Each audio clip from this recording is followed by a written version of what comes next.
Lights change. You can't apply all the big horsepower to the road on a wet track at Townsville. So they have to gently ease them away. Waters has done a beautiful job of that. Let's go wild in Townsville as they get down to the second turn. And Reynolds has tripped over the top of McLaughlin. Is there damage? Yep. Can he get the thing to turn? No. He's broken the front left corner of it. And that's catastrophic for McLaughlin.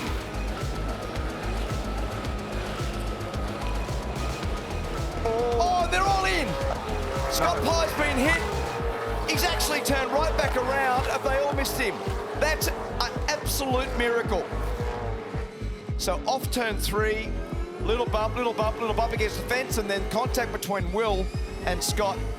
There just was not space out there. Everybody sidestepping, and Di Pasquale gets so close. They're one corner from home. He has a sniff at the gap on the inside, and he's turned him. He's turned him at the last corner. Unbelievable. Van Gisbergen's been turned around at the last corner by Di Pasquale, and he checks up. He checks up. He's going to give it back to him. No, he didn't let him redress.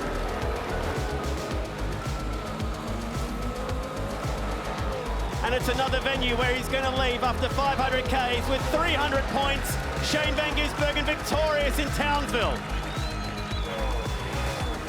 Crushing the field once again. Whincup tried and he threw everything at his teammate.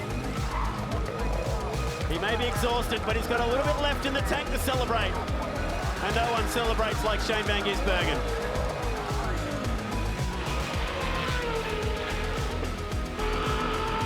This is very easy to overrun. Turn 11, gets it turned in, well done. Nice, throttle application. Don't use too much road, get it stopped for the last one. And he gets it done, well done. That was a very nice, neat entry and a good exit, straight to second gear. Pulled it early. This has been a very typical Mark Winterbottom effort, and he is on track to go 4 straight pole positions. It looks as though Frosty may hold on for 4 straight. Jamie Whincup goes into second, and Mark Winterbottom equals Mark Scapes 4 straight 13 years ago. So Jack down the inside, gets it cleanly done, and then on the crisscross, as Jack came out the other side, they checked up, and then contact, Todd touches the right rear corner of Jack's car. Here it is again from the other side now. So Jack's moved to the right to try and cover. Todd doesn't want to have a bar of it. Bang. This appreciative crowd around Townsville, many of them get to their feet to celebrate a brilliant performance by the Pepsi Max crew and by the championship leader. Is 2015, after years of coming third and runner-up in the title race, is this going to be his year? Winterbottom wins for the 2nd day in a row in Townsville. Awesome, buddy. Awesome. Thank you.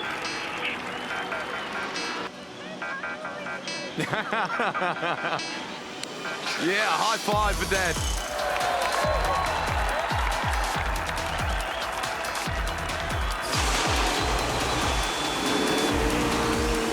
Lines it up for the final corner.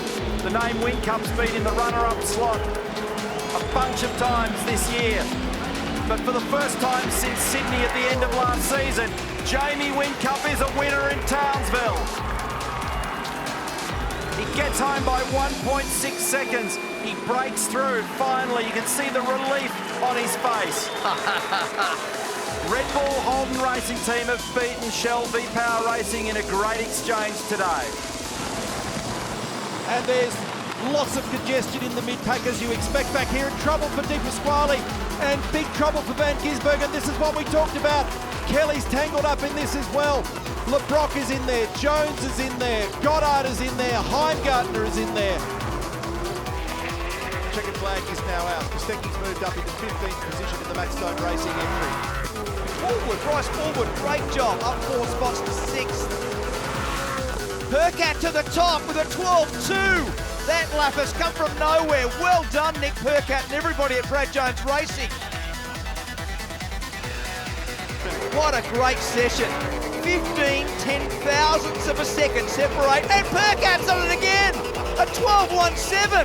Hazelwood knocked him off. Hazelwood's done a 12.15. Brad Jones Racing front row of the grid. Wow.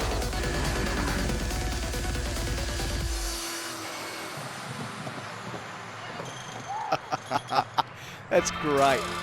That is absolutely fantastic. Here we go. Those tyres are going to be destroyed. They're already destroyed.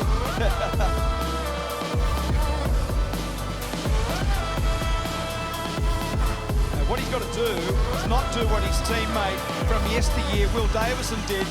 And when he starts doing the burnout, not spin the back of the car into the fence. We've seen some vision from FPR previous days. Oh, he almost bumped the fence into the the left-hand front corner. And you don't really know where you are. You've got no idea where you are. And he's enjoying this one, and deservedly so. I think they might need to check the valve springs after that one. Nice job, Cam Waters. Make sure that you get as much turning done at the first part of turn 11 right now. He's done it. He's done it. Perfect. He's got to be able to come off here, minimise the wheel spin. Get it parked, flick to the right, and then go back to the left. He was too far up. They bumped again. They bumped again. Now he's going to get alongside. But he'll be on the wrong side of the road.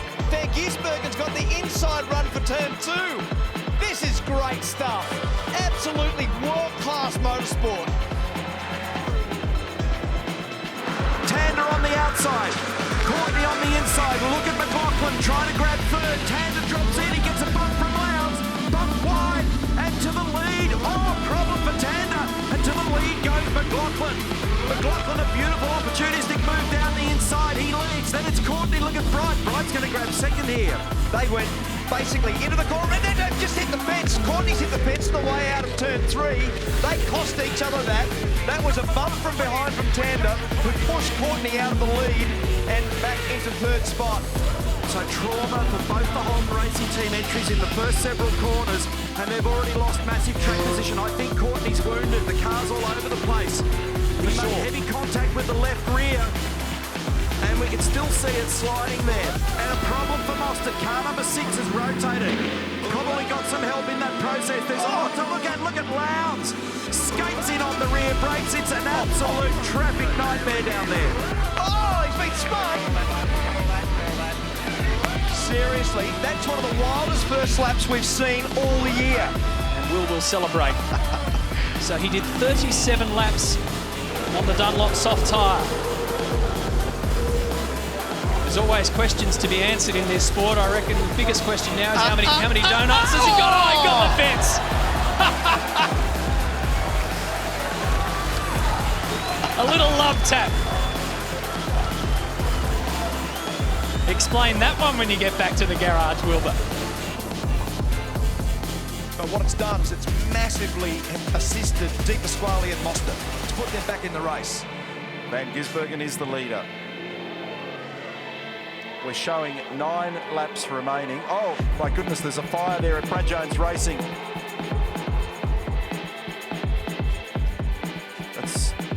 That's car. Nick Perkins' car is actually still on fire. They actually need to get some extinguishers. The teams that down that far end, Repco Racing and Shelby Bauer are there with extinguishers to put it out, because obviously there was a massive ball of flame in the lane at BJR, and everyone has run to the attention because Nick Perkins' car was still burning. So the coupling has come unstuck, and then fuel's gone everywhere, and as he's kicked the throttle, it's ignited, but the back of the car's up at this stage.